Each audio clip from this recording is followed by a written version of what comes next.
धर्मेंद्र की मौत के बाद हेमा मालिनी की जिंदगी का हुआ सबसे बड़ा खुलासा, क्यों करनी पड़ी थी बी ग्रेड फिल्म, आइए जानते हैं। 1980 में शादी करने के बाद अभिनेत्री हेमा मालिनी धर्मेंद्र से निजी जिंदगी पर बड़ा तूफान आया। उसी दौरान उन्हें पता चला कि उन पर करीब 1 करोड़ रुपए का टैक्स बकाया। यह रकम उस समय किसी भी कलाकार के लिए बहुत भारी थी, क्योंकि बॉलीवुड सितारों की कमाई करोड़ों में नहीं होती थी। यह मुश्किल लगभग 10 साल तक चली और हेमा मालिनी ने इसे अपने जीवन का सबसे चुनौतीपूर्ण दौर बताया।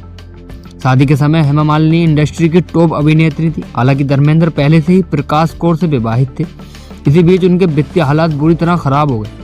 हेमा के करियर और पैसों की जिम्मेदारी शुरू से ही उनकी मां जया चक्रवर्ती और पिता BS रामानुजम चक्रवर्ती संभालते थे। 1970 के दशक की सुपरहिट फिल्मों के बाद 80 दशक की शुरुआत में हेमा मालिनी को अचानक पता चला कि सरकार को बड़ी टैक्स राशि चुकानी है।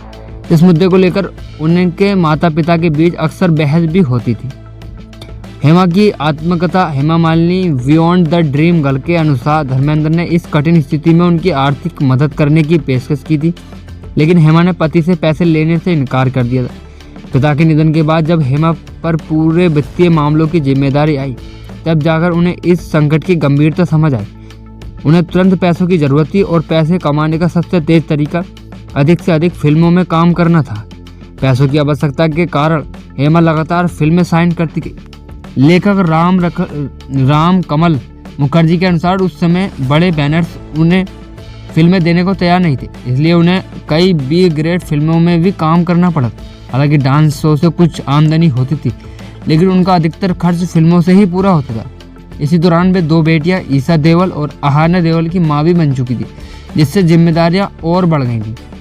बचपन में ईशा को इस आर्थिक संकट का अंदाजा नहीं था, लेकिन बड़े होने पर जब उन्होंने कुछ फिल्में जमाई राजा जैसी फिल्में देखी तो उन्हें माँ से पूछा कि वे इस तरह की फिल्में क्यों कर रही थी। तब हेमा ने उन्हें बताया था कि यह सब अपने कर्ज चुकाने के लिए मजबूरी में की थी।